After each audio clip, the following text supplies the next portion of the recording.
What's up, guys? I want to share with you a very interesting article that I found on SFGate a few days ago, sfgate.com, and it's entitled Woman Sues Jelly Belly, claiming she didn't know the beans contained sugar. Jelly Belly, if you don't know, is a famous company that manufactures and produces jelly beans based out in Fairfield, California. I've been to the Jelly Belly factory tour years ago, and I highly recommend it. It's very interesting to say the least. But anyway, she's claiming that, and I'll put a still image of the specific product that she's claiming misled her. And you can take a look at that. I'll put that image up throughout this video, or I'll leave it up and we'll get into the specifics. But anyway, a lady named Jessica Gomez of San Bernardino County first filed the case against Jelly Belly, uh, basically alleging the company that the company encouraged her to buy its sports beans by falsely advertising them as an energy source for athletes. She claims that the company tricked her into thinking the tiny beans contain juice rather than sugar by listing evaporated cane juice as an ingredient. She alleges the company highlights that its carbohydrate, electrolyte, and vitamin content to suggest the product has healthy characteristics according to court documents. Nutritional information on the sports bean packaging indicates a single serving size contains 17 grams of sugar. The first ingredient listed is evaporated cane juice, a fancy and more healthful sounding term food companies often use to describe sugar derived from sugar cane syrup. In its 2016 guidance for industry, the FDA advises food companies to avoid this description and just to call it plain sugar. The FDA's guidelines aren't legal binding, but are frequently used in courts of law in lawsuits food companies of deceiving customers with euphemisms for sugar on labels.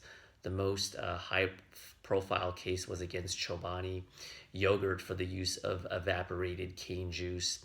Jelly Belly called the lawsuit nonsense in a motion submitted to the court in April, and they said, quote, no reasonable consumer could have been deceived by sports beans labeling. Gomez could not have seen evaporated cane juice without also seeing the product's sugar content on its nutritional facts, the motion reads. So anyway, give you my opinion on this matter. Now, when I first saw the headline, I immediately just thought of just complete crazy just nonsense, which I still do, but let me get to it in a second. It's like eating a habanero pepper or jalapeno or a serrano pepper. You eat it and then you go, it's burning my throat. I have heartburn. I'm suing your ass. The California way, the American way, but especially California. It pains me to say I'm from California, but that's why California is just getting out of control. Or drinking a cup of coffee, you drink it really hot, and you go, it burned my mouth. I didn't know it was hot. Although that example, if you remember McDonald's years ago, I think in the 90s, they got sued, and now you have to put caution hot, a little sign on the cup, but I digress. But anyway, is this lawsuit frivolous? Absolutely.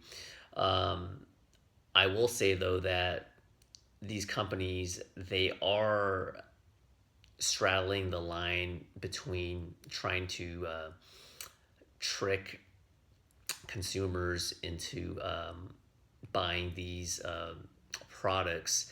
And basically, like this one right here, if I'm sure you had a chance to look at it. It says sports beans, quick energy for sports performance. It kind of almost looks like a power bite, those power bars and the little bites.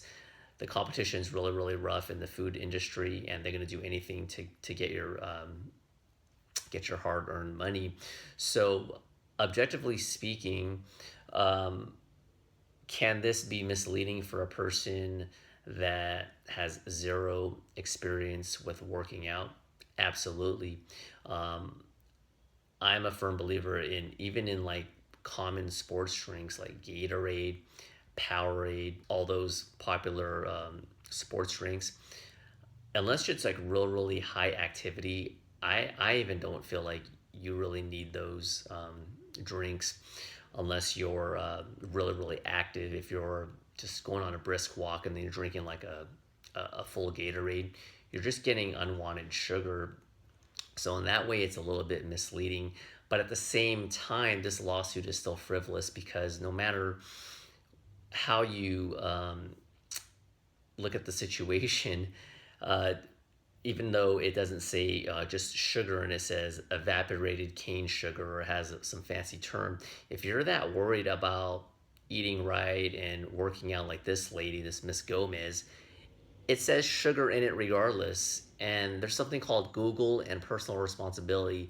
So if it said blah, blah, blah, blah, blah, blah, blah, sugar, if I saw a product like that, what am I going to do? I'm going to Google it. I'm going to do my own research. I'm going to find out. And like Jelly Belly said on the nutritional information, it says 17 grams of sugar per serving. So it remains to be seen if she's actually going to get something from this lawsuit. But yeah, it's definitely frivolous. And the moral of the story is you got to do your own research. You got to have some common sense. Now, this lady, she might be the type that's always blaming other people, or she could just be plain stupid and or think that she's smart and she could beat the system and try to make an honest buck. But regardless, if you're confused about any type of food, research it. There's a lot of free information. You could even ask me, give you my unbiased opinion. But just because something says 100% fruit juice or something like that,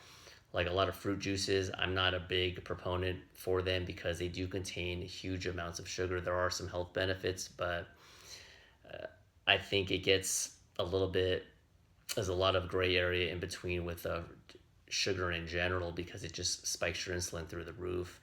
But anyway, that's my time. What do you guys think of this lawsuit? Yes, she's completely out of left field, but I will say, you know, a very small amount of companies are being a little bit tricky and they're trying to add some fancy words and trying to grab and get those casual people that maybe may not be as educated.